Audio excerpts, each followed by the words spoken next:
Yeah. Yeah. Yeah, that was a great story, man. Do you feel like, why do you feel like you have to do so much? Because this is something I've struggled with in my own life. Like I think I always need feel to like, have a kid or something because I feel like as I've gotten older, I do things like, oh yeah, I was. but I'm you're like so finished. prolific. You've done so many TV shows. You've written, you've Yeah. directed, you've won. Haven't you won an Emmy before? Yeah, won 2 Emmys. Damn, brother. Gang. Yeah. But I'm just saying, like, and sorry, I don't know. I don't know a lot about that. No, it's fine. But doing too much. Why do you have? Do you ever know why you feel like you? Because some people, they could do half of that and feel extremely accomplished, and they would be. But do you feel like, is it financial, which is fine? It's definitely nice to have money and have security. Is it like, is there something that you find? Because it's not financial, because doing movies, I technically would make way more money touring. Yeah. I'm like losing money doing these movies. Like trying to make a movie for theaters, it's kind of like trying to be like, hey, I want to build a Tower Records. Good luck, Aziz. It's not what's the lucrative thing. You know what I mean? Like, it's interesting because my like heyday of touring and everything was probably 10 years ago when I did the Garden and all that stuff. I was touring like crazy, and back in that time, not many people were doing theaters and arenas. Like there was only a few people, and now it's like fucking everybody does. And when I go on tour, I'm like, who's Alton Brown, the chef? He's playing the DPAC Center in Durham? Oh, he's just chopping food up and people are coming? Everybody's on tour, dude. There'll be a dude Julianing a carrot for 11,000 people. Yes, and you're like, what? Dude, Is What's It happened? Cake? That TV show, Is It Cake, is going on tour. I'm like, yes. Who gives a fuck? Is It Cake tour? And you're like, wait, that's what I'm competing with? Just people in the stands with binoculars trying to figure out if it's cake. It was not like this. At 70 yards. It's ridiculous. Who cares? It was not like this. Who cares if it's fondant? It was not like this. And in that time, there was a whole podcast boom. Everybody found an audience. You cut out the middlemen of Netflix or whatever. People are putting stuff on YouTube, and now all these people are touring, and there's been this massive boom. And I, during that time, made my TV series, worked on these movies, and have kind of stepped away. But now you're coming back. You're touring again. Yeah, I'm touring again now, and it's been so fun. And I've had a great time. But I'm also like, damn, dude, the travel, it hits me in a different way. And like, you see October 23rd, I'm getting stressed. I'm like, I can't go to Temecula. I gotta cancel Temecula. San Diego, oh God.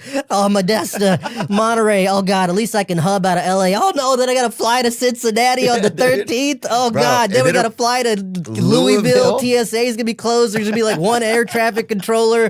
Then I'm probably gonna go down on my way to St. Louis. That's gonna be delayed. Ooh, Indianapolis will be fun, dude. Indianapolis. Then I go see my family in Charlotte. That's nice. I love Asheville. Asheville's a great town, and Savannah's a great town. Savannah's beautiful too. Yeah, I love the show, and I love being in the different cities because when you tour, you form a relationship with these cities, and For you're sure. happy to go back. You're excited to go back. You're excited to see like, oh, look at this crowd. This one's different. This energy. This place is different. Yeah, and what's so cool is, and I think this is why people like to go to live stand-up, is like, even if you watch in special, it's not the same as that show in that town, and it's really fun. Yeah. And for me, like this tour, it's been fun because I haven't toured in a while, so it's a lot of stuff has happened. I've been married. Me and my wife are trying to have a kid, and to go back to the thing we were talking about of like doing too much, like the movies, I feel like that comes from like I have an idea and I have this vision of, and it sounds cheesy to say vision, but I have a vision of something I want to execute, and it's something I'm really excited about, and I'm like racing to be on set to do, like, it could just be like I'm writing something now and I have this one scene, I'm like, oh man, I just want to shoot that scene. I like think this would be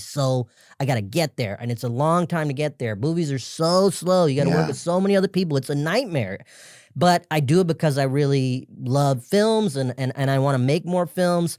But I do think I've realized recently, like, I've got to calm down. Like, I think I've overestimated my ability to work, and as I get older, You get burnt out. You get Yeah, I stressed. feel The burnt stress out, and builds. I've seen friends that have burned out. You Oh, know? dude, you're looking at one of them. We're not even friends, but you're looking at somebody that's been burnt out, but we could maybe be friends. I mean, I hope so, dude. We went deep here. This is deeper than I went on any other podcast. We Really? talked about some heavy stuff. Yeah, in a great way. I love it. I mean, yeah. I think this is so We much talk about more a lot of interesting. this stuff on here. It's important, you know. It's No, nice to like. I really like it. But no, that burnout feeling. It's like, Bro, it's real. I started shedding hair recently, dude. We had a freaking retired Boston detective who has some of the craziest stories. Found a wiener on the sidewalk, and it was like a real whodunit or whatever. Obviously, the person missing the wiener did it, but so it was pretty kind of easy. It wasn't like Knives Out. Actually, it was like Knives Out. It's a long story. Wow. But anyway, oh shit, I forgot what I was talking about. we were talking about like just the burnout. And Oh yeah, just the kinda- burnout is real. It happens, dude. Yeah, started shedding hair, all that kind of stuff. Happens. It's tough to say no too, because Yeah. you know you're having a moment right now, and I've had a moment, and you know people start telling you to do all this stuff, and no one on your side of the business is gonna be like, dude, you gotta chill, you gotta take some rest. Yeah. No one ever says that. It's like, well, that's a great opportunity. You should do it, and you're like, well, that's a great opportunity. I should do it. And when I was younger, I could do all that stuff. When I look back at schedules and stuff I did, I'm like, how did I do all this? I can't do it anymore at this age. It's a different thing, and I'm married now. It's like I've been away from my wife a lot, and it's not. I don't feel nice about it sometimes. And Well, and, look, I have a suggestion that'll help you relax. Go watch Good Fortune. Go with your wife. go with my I'm own not even movie? joking. Go sit and watch it. You know, You'll we like did- it. You guys will laugh. You'll get to spend some time together. It's good. I do know it's out October 17th. I do want to remind everybody about that. Yeah, thank you. I feel lucky you get to be in London. One of my favorite musicians, James Blake, lives over there. Dermot Kennedy okay. is he's in the United Kingdom. He's a guy that I really love. Who actually is coming in town soon. Yeah, I would love to get to live over there sometimes. People feel very. It's nice you're a little bit. I mean, you probably feel this here too. Like you're a little bit away from the circus. Oh yeah, I feel totally good. And the circus is dissolved. The circus is. It's a different thing. You don't really need to be there anymore. They're finding new places. There's new mini circuses popping up. Yeah, you know? yeah. And But is Nashville becoming a circus?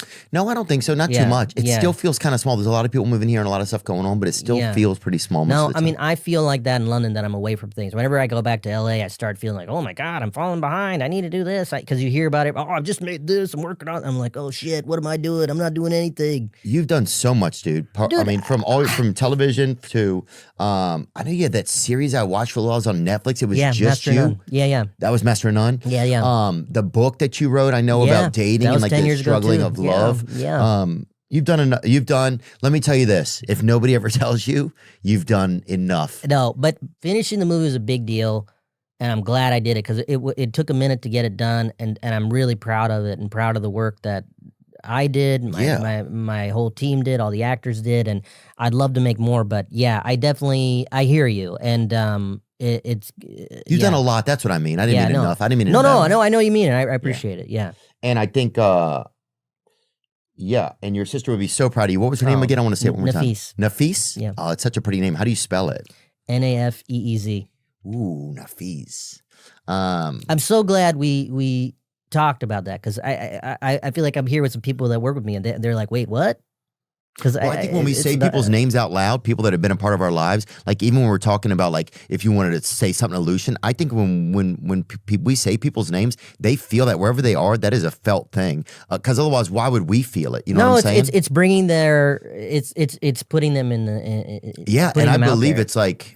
Yeah. I believe they feel it wherever they are. They feel it. You know. I think you definitely, if you're here for this long, you definitely keep an anchor locked in. I mean, the other person I was going to mention, and tell me if you, I don't want you to run late for whatever, but the other person I was thinking of when I was talking about Lucian was, have you ever heard of Manny that ran the Comedy Cellar? Mm-mm. Manny Dorman was the owner of the Comedy Cellar. His son Noam's there now. But he. Oh yeah, I know Noam. Yeah. So Noam's dad is Manny. Okay. First time I ever did comedy was at the Comedy Cellar. They had a new talent night, which doesn't even exist anymore. Now they just have like fucking 10 Comedy Cellars and 10 shows a night. But this was like back in the day, they had a new talent night at like 6:00. And you'd bring like a couple of friends and they'd give you stage time. And I did that. And I was 18 years old. Summer of my freshman year in college. Didn't do good at all. I did well. My material was terrible, but I did well because I was very comfortable on stage and public speaking, and I was just kind of funny, and it worked. And I came back and did it again, and I did a couple of open mics, and had a reality check. Like, oh fuck, this is really hard. And then the third time I did stand up, third time I ever did stand up was again at the Comedy Cellar, and it was one of these new talent nights, and I